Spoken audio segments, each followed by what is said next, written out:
YouTube channel Shri हरे नमः को like, share, subscribe करें। धन्यवाद। कहा कि बेटा संसार की यही पुरानी रीति है, आने वाले को जाना पड़ता है। जाएंगे। बाबा आप लोग चले जाओगे तो हमें कीर्तन कौन सिखाएगा, हमें चरणोदक कौन देगा, हमें भगवत प्रसाद कौन देगा, हम कैसे जिएंगे। बाबा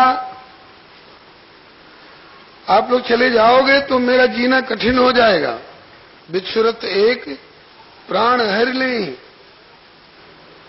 महात्मा लोगों ने कहा कि बेटा घबराओ मत, हम जाने के पहले तुम्हें तुम्हारे जीवन का आधार दे जाएंगे। हाँ, गले में तुलसी की माला पहरा दी, कंठी जिसको कहते हैं, माथे पर तिलक लगा दिया और भगवान का नाम मंत्र सुना दिया। और मंत्र ही नहीं, मंत्र का अर्थ भी बता दिया, मंत्र की विधि भी बता दी और कहा इसका भजन करते रहना। जैसे मेहंदी में लाली होती है, रगड़ी जाए तो प्रकट हो जाती है, जैसे दियासलाई में आग होती है और काठी निकालकर तिल्ली खांचा लगाया जाए तो आग प्रकट हो जाती है, जैसे बीज में पौधा होता है, बीज बो दिया जाए, सींच दिया जाए तो उसमें से पौधा निकल आता है। इसी तरह से इस मंत्र में भक्ति है, ज्ञान है, वैराग्य है, ठाकुर जी है, उनके परिकर हैं, आचार्य हैं। रगड़ लगाओगे, जप करोगे, ध्यान करोगे तो इसमें से निकल निकल करके सब दर्शन देंगे, अनुभव देंगे। हाँ, ऐसे समझा करके महात्मा लोग चले गए। अब घर में दो तरह का विचार आया, और कोई तो था नहीं घर में, एक मैं था और एक मेरी माँ थी। माँ चाहती थी कि छोरा का ब्याह कर दें, घर बस जाए, और मैं नहीं चाहता था कि शादी ब्याह के झंझट में पड़े। शादी ब्याह के झंझट में पड़ने पर मकड़ी के जाला की तरह प्राणी फंस जाता है। ये घर गृहस्थी काजल की कोठरी है। कहा गया है कि जाइए न तहां जहां संगति कुसंगति है, कायर के संग सूर भागी है पे भागी है। घर में बसे घर में फंसे घर में वैराग्य कहां, माया मोह ममता में पागी है पे पागी है। कैसे बोले जैसे फूलन के पास बसी फूलन की बास होती, ऐसे कामिनी के संग काम जागी है पे जागी है। भैया काजर की कोठरी में कैसो हूँ सयान हो जई है, काजर की एक दाग लागी है पे लागी। नारद जी कहते हैं कि मैं नहीं चाहता था कि मेरा ब्याह हो। क्यों? इस पर गुरु जी एक उदाहरण देके सुनाया करते थे। एक भीख मंगा दिन भर भीख मांगता मांगता थका हुआ सड़क के सहारे शाम को एक कुआं पर बैठ गया। कुआं के मनखंडे पर ऊंचा किनारा होता है, उसको पूरब में कुआं का जगत बोलते हैं और यहां मनखंडा बोलते हैं। तो कुआं के मनखंडे पर बैठ गया बेचारा भीख मंगा, थका हुआ। शाम का समय था, एक बारात जा रही थी उस रास्ते से। घोड़े पर बैठा दूल्हा मोर सेहरा बांधे और कोई चंवर डुला रहा है, कोई पंखा हाँक रहा है, बाजे बज रहे हैं और कोई फूलों की वर्षा, कोई अतर गुलाब बरसा रहे हैं। ये ठाट बाट देखकर भिखमंगा के मन में आई, ओहो मैं भी धनी मानी रईस होता तो मेरा भी इसी ठाट बाट से ब्याह होता। अब इतनी जल्दी बेचारा वो गरीब भिखमंगा कहां से धनी मानी रईस हो जाए। खैर बारात चली गई, लेकिन अपनी छाप छोड़ गई इसके मन पर। थका हुआ था दिन भर का, इसलिए उसको आलस आ गया, नींद आने लगी। तो वही कुआं के मनखंडे पे ही वो पौड़ गया, सो गया। चूंकि ब्याह की बात सोचता सोचता सोया था, इसलिए उसने सपने में देखा कि मेरा ब्याह भी हो गया। और ब्याह ही नहीं, बाल बच्चे भी हो गए। और ये घटना उन दिनों की है जब परिवार नियोजन का प्रतिबंध नहीं लगा था। हाँ, कि पहला बच्चा जल्दी नहीं, दूसरा बच्चा अभी नहीं, और तीसरा बच्चा, अरे राम राम, ये सब पढ़ने और कहने में भी लगता है कि पाप लग जाएगा। श्री हरि नमः। ईश्वरीय विधान पर ठोकर मत मारो, नहीं तो इसमें भला कैसे हो जाए। खैर, उस समय अभी परिवार नियोजन का प्रतिबंध नहीं था, बहुत बाल बच्चे इसके हो गए।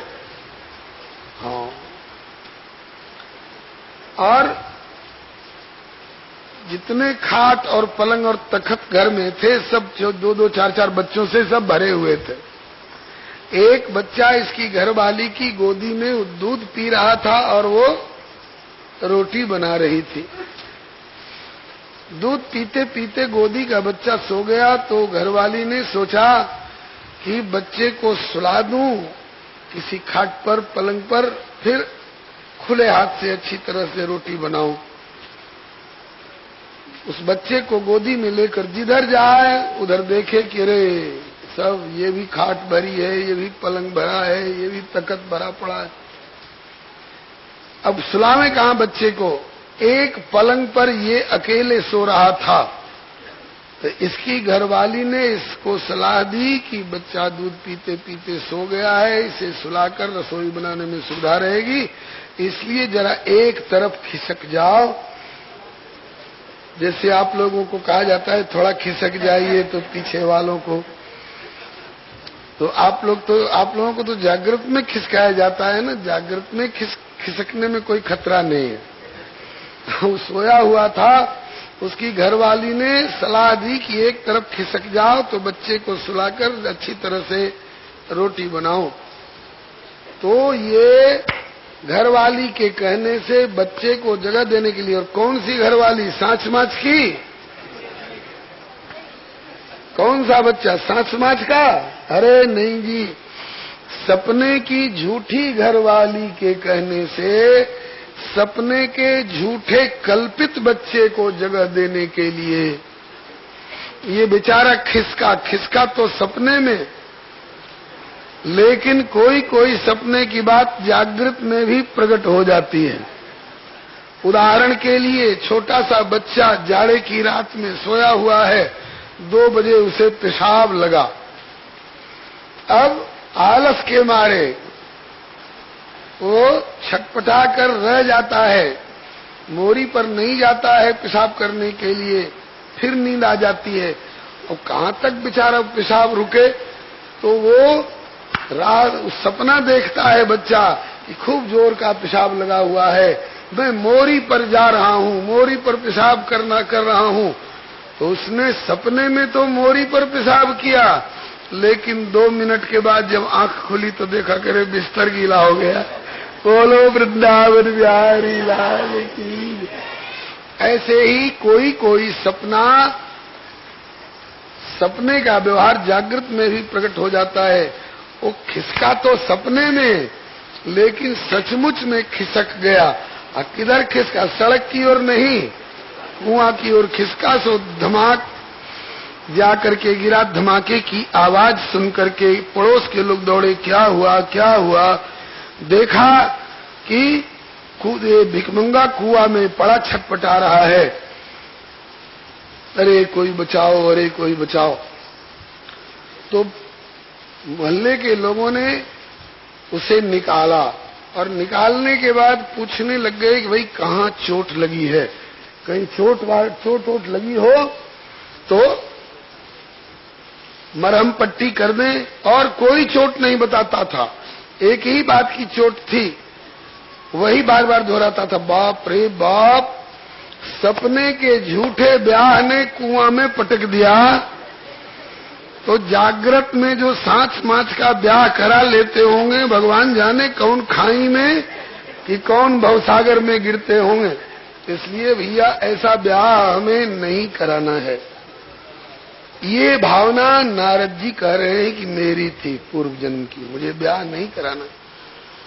मैया कहती थी कि छोरा का ब्याह हो जाए। जैसे कुम्हार कहता है कि हे भगवान अभी वर्षा मत करो नहीं तो हमारा आवा गल जाएगा, और किसान कहता है कि हे प्रभु जल्दी वर्षा करो नहीं तो हमारी फसल सूख रही है। ऐसे ही मैया कहती थी कि हे भगवान मेरे छोरा का ब्याह करा दो, और छोरा कहता था कि हे भगवान ऐसे शादी ब्याह से बचाओ। छोरा की सुनवाई हो गई। मैया का देहांत हो गया एक सर्प के दंशन से। सर्प ने काट लिया, मैया मर गई। और लोग मैया के मरने पर दुखी होते होंगे, रोते होंगे, और मैं मैया के मरने पर दुखी नहीं हुआ। उसका अंत्येष्टि संस्कार करा करके मैं निश्चिंत हो गया और भगवान को धन्यवाद दिया कि हे प्रभु अच्छा किया जोगी चली गई, नहीं तो खुद भी फंसती और हमको भी फंसा देती। काकभुसुंडी जी की तरह भय काल वश जब पितु माता, मैं बन गया हूँ भजन जन त्राता।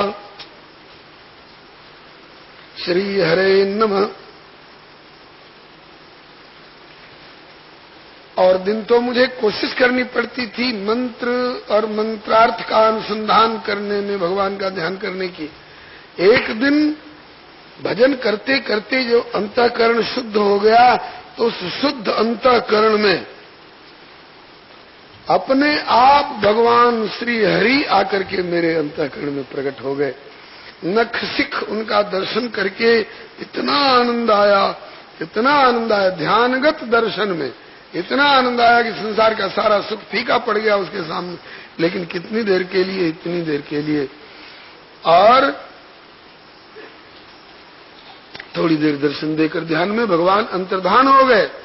भगवान के अंतर्धान होते ही मेरी हालत ऐसी हो गई जैसे जल से निकाली हुई मछली छटपटाती है। चित चोर ने चित चुराया मेरा, हरे कृष्ण गया फिर भाज कहाँ। ब्रजमंडल के युवराज बिना सुख का सब साज समाज कहाँ। अब और सुहाता नहीं कुछ भी, जब लाग गई तो अब लाज कहाँ। दुखिया पर हाय दया करके बतला दे कोई ब्रजराज कहाँ। कोई कही और प्रभु आवन की, कोई कही और प्रभु आवन की। आप न आए प्रभु लिख नहीं भेजे, आप न आए प्रभु लिख नहीं भेजे। बान पड़ी ललचावन की, बान पड़ी ललचावन की। कोई कही और प्रभु आवन की, कोई कही और प्रभु आवन की। वे नहीं आ रहे तो तू ही चली जा उनके यहाँ, ताकि कहा करूं कछु बस नहीं मेरो। कहा करूं कछु बस नहीं मेरो। पंख नहीं उड़ जावन की, पंख नहीं उड़ जावन की। अच्छा न वे आ रहे हैं न तू जा पा रही है, तो मन को समझा ले। कहा कि ये दो नैना कहा नहीं माने, ये दो नैना कहा नहीं माने। नदियां बहें जैसे सावन की, नदियां बहें जैसे सावन की। कोई कही और प्रभु आवन की, कोई कही और प्रभु आवन मैं बेचैन हो गया, छटपटाने लगा जल से निकाली हुई मछली की तरह, मेरी व्याकुलता देखकर, मेरी आर्त पुकार सुन करके, और आकाशवाणी हुई, ए बालक, अभी इस जन्म में संतों की कृपा से भजन करते करते तेरा अंतःकरण जितने के लायक हो चुका था, उसके अनुसार मैंने एक बार ध्यान में अपनी झलक दिखा दी, ताकि तेरी निष्ठा को कोई नास्तिक और पाखंडी डगमगाने न पावे। और इससे अधिक प्रत्यक्ष दर्शन का अभी तू अधिकारी नहीं है। श्री हरे नमः। जिसकी आंख का अभी अभी 10 दिन पहले मोतियाबिंद का ऑपरेशन हुआ था, उसकी आंख पर काफी दिनों तक कहते कि हरी पट्टी लगा करके रखना। रोशनी तो आ गई, लेकिन तेज रोशनी में मत ताकना, नहीं तो रोशनी चली जाएगी। तो इस तरह से अभी तुम्हारी आंखों में वह योग्यता नहीं है कि मेरा प्रत्यक्ष दर्शन तू झेल सके।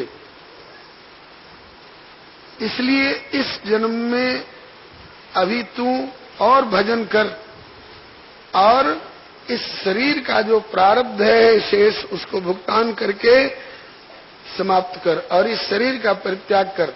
और अगली सृष्टि में जब ब्रह्मा जी अगले कल्प में नई सृष्टि रचेंगे, तो उस समय तू ब्रह्मा जी का पुत्र बन करके प्रकट होगा, और तेरा नाम नारद होगा।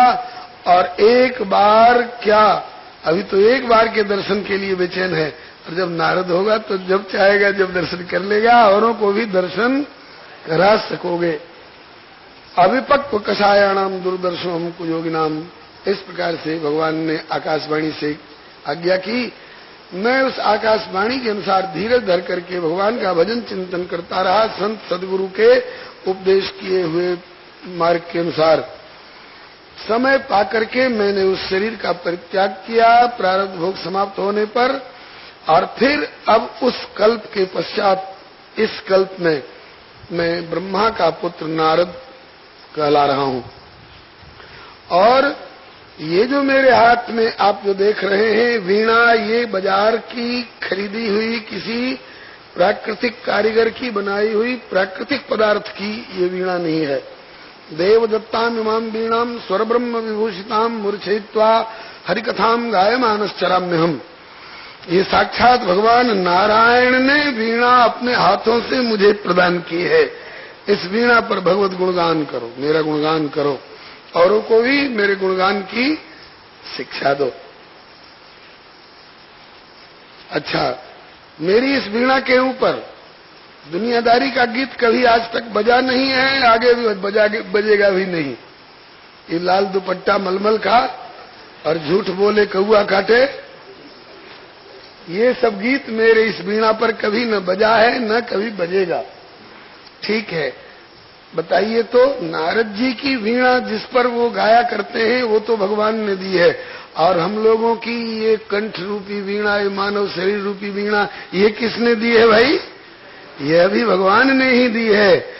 हम लोगों को भी नारद जी के संप्रदाय में दीक्षित होकर के, भावित होकर संकल्प करना चाहिए कि जब नारद जी की देवदत्ता वीणा पर भगवान का गुणगान छोड़ के दुनियादारी नहीं बजती है, तो हमारी भी इस भगवत प्रदत्त कंठ रूपी वीणा के ऊपर, जिह्वा रूपी तार के ऊपर दुनियादारी के गीत नहीं आएंगे। हम लोग भी भगवत गुणगान ही करेंगे। कर लीजिए थोड़ा गुणगान। अच्युतम केशवम राम नारायणम, अच्युतम कृष्ण दामोदरम वासुदेवम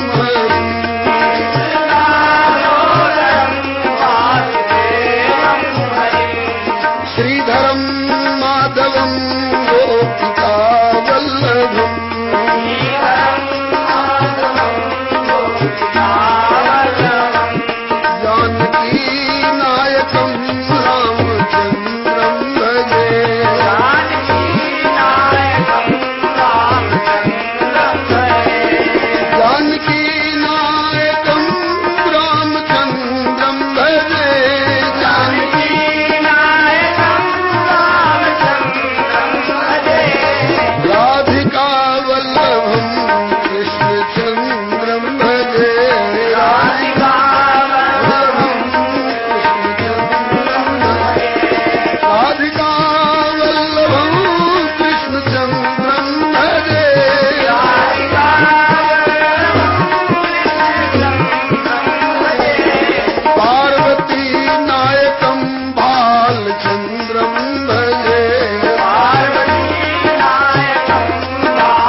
विठल भगवान की जय।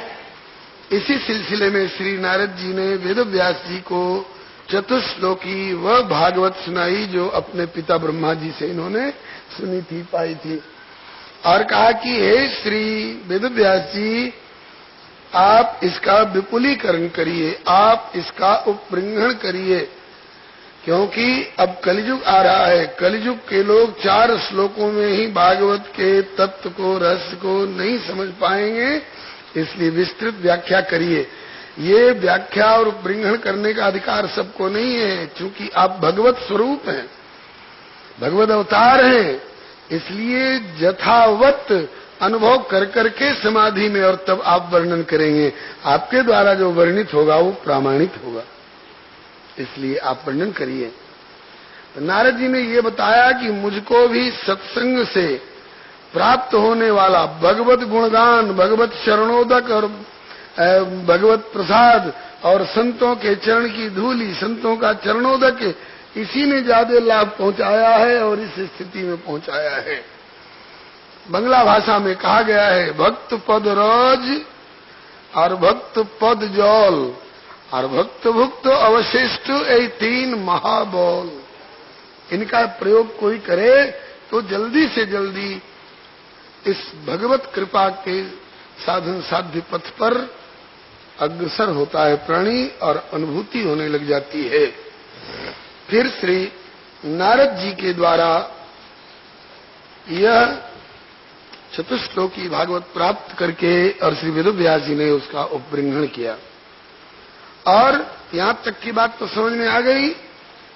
अब तदिदम ग्राहयामा सत्सुतमात्मवतांबरम, आत्मज्ञानियों में परम श्रेष्ठतम अपने परमहंस शिरोमणि पुत्र सुखदेव को श्री व्यास जी ने भागवत कैसे पढ़ाई। अब इसमें श्री सुखदेव जी के जन्म कर्म की भी कथा आ रही है, ध्यान से सुनिएगा। श्री सुखदेव जी के जन्म की कथा श्रीमद् भागवत में इतनी खुल के वर्णित नहीं है, लेकिन अन्य तंत्र ग्रंथों के आधार से गुरु परंपरा से सुनने को मिलती है। उसी के आधार पर श्री सुखदेव जी के जन्म की कथा निवेदन की जा रही है। श्री सुखदेव जी के प्रादुर्भाव में भी श्री नारद जी ही निमित्त बने हैं, श्री नारद जी ही निमित्त बने हैं। कैसे? एक बार नारद जी पार्वती जी के पास पहुंचे, जब भगवान भोलेनाथ भजन में तप में लग रहे थे। नारद जी ने पार्वती जी को उसका दिया, पार्वती तुम बड़े गुमान में भरी रहती हो कि मेरे प्राण वल्लभ भोलेनाथ मुझे बहुत प्यार करते हैं, लेकिन मैं एक बात ऐसी बता दूं कि वो तुमसे बड़ा भेदभाव रखते हैं। ऊपर ऊपर से जरूर प्यार दिखाते होगे, लेकिन भीतर भीतर से बड़ा भेदभाव रखते हैं तुमसे। पार्वती जी हंस गई और बोली कि नारद, मैं अच्छी तरह जानती हूं तुम्हारे स्वभाव को, इधर की उधर और उधर की उधर लगा भिड़ा करके और तमाशा देखने में तुम्हें आनंद आता है। ये तुम्हारी नारदी विद्या, ये तुम्हारी घरफोरी की कला यहां लागू नहीं होगी। मेरे प्राणवल्लभ भोलेनाथ कोई भेदभाव नहीं रखते, मुझे बहुत प्यार करते हैं। अब ठीक है, ऐसा मानती हो तो मानो, लेकिन मैं तो एक ऐसी बात बता दूं कि चट मान लोगी कि हाँ भेदभाव रखते हैं। बस इस वाक्य ने उत्कंठा उत्पन्न कर दी पार्वती जी के मन में। सचमुच में नारद ऐसी कोई बात है क्या? अरे बोलेगी, अब कहो तो बताऊं। कहा कि बताओ। तो कहा कि अच्छा ये बताओ कि ये मुंडों की माला क्यों पहनते हैं, ये किसके मस्तक है, बताया है आज तक? बोले नो, ये तो आज तक नहीं बताया। कहा कि बस इसी से समझ लो कितना भेदभाव रखते हैं। पार्वती जी ने इतने पर भी कहा कि नारद, बहुत सारी बातें ऐसी होती हैं जो बिना पूछे नहीं बताई जाती हैं। ना पृष्ठ कस्यचित् ब्रूयात् नाप्यन्यायेन पृच्छतः। बिना पूछे नहीं बताना चाहिए। गुरु बिन प्रश्न न कीजिए, शिष्य बिना उपदेश, भाव भक्ति बिन होए नहीं, ये में ज्ञान प्रवेश। मैंने पूछा नहीं होगा, मैंने जिज्ञासा नहीं की होगी, इसलिए नहीं बताए होंगे। अगर मैं पूछती तो जरूर बता देते। नारद जी ने कहा, इस भ्रम में मत रहो, ये ऐसी गूढ़ रहस्य की बात है कि नाक रगड़ती रह जाओगी, ऐसे वैसे पूछने से बता नहीं सकते। बोले तो कैसे बताएंगे? कहा कि उसका तरीका सुनो। जब भजन तप करके उठकर आते हैं तो प्रणाम करती हो ना? हाँ। आरती उतारती हो ना उनकी? बोले हाँ। भोजन कराती हो ना? बोले हाँ। कहा कि ये तो मेरा धर्म है। तो कहा कि आज जब भजन तब से उठ के आवे ना, तो आज उनको आरती उरती मत उतारना, यूं मुंह फेर करके बैठ जाना। और जब फिर उधर आवे मनाने के लिए तो उधर से भी यूं मुंह फेर लेना। और बहुत हाथा जोड़ी करें कि क्या बात है, तो ऐसे सीधे सीधे मत पूछ बैठना।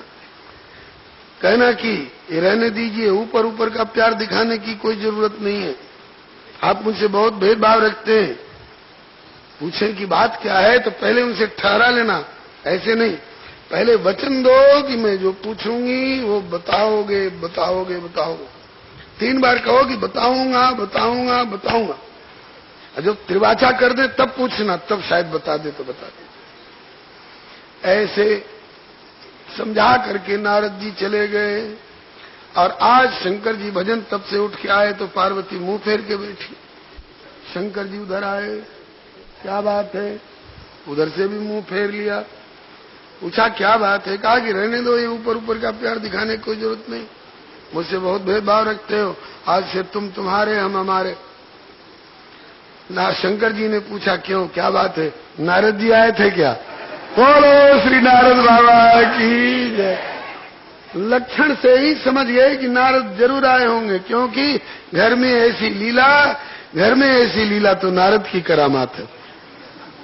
हाँ जी, नारद जी आए थे। बोले बात क्या है? कहा कि बात क्या है, आप इतना मुझसे भेदभाव क्यों रखते हैं? बोले क्या भेदभाव रखता हूं, बताओ तो सही। कहा कि ऐसे नहीं बताऊंगा, मैं जो पूछूं उसे अगर बताने का वचन दो तो पूछूं। नारद शंकर जी ने सोचा कि नारद ने जो रहस्य उद्घाटन कराना चाहा है, इसका मतलब कि ये नारद की इच्छा नहीं है, ये प्रभु की इच्छा। क्योंकि नारद की इच्छा में और प्रभु की इच्छा में कोई अंतर नहीं। नारद की वही इच्छा होती है जो प्रभु की इच्छा होती है। नारद प्रभु के मन के अवतार हैं। ऋषि नारद हरि भगत सयाने, हरि के मन की रुचि पहचान।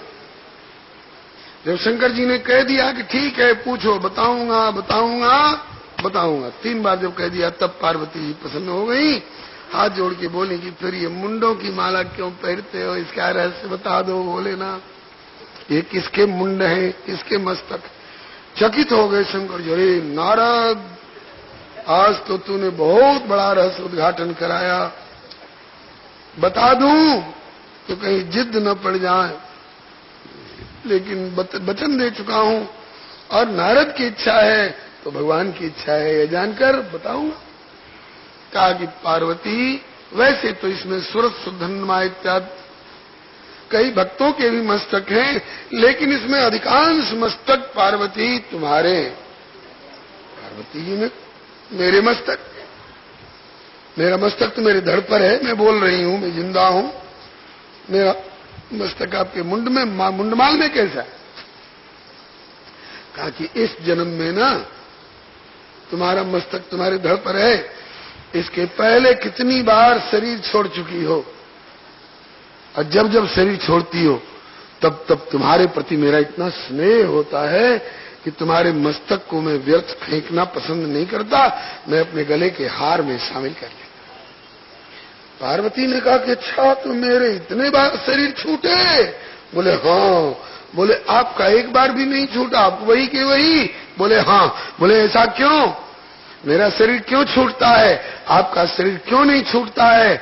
भगवान शंकर बोले इसलिए कि मैं निरंतर अमर कथा रस पान करता रहता हूं और तुम उससे वंचित हो।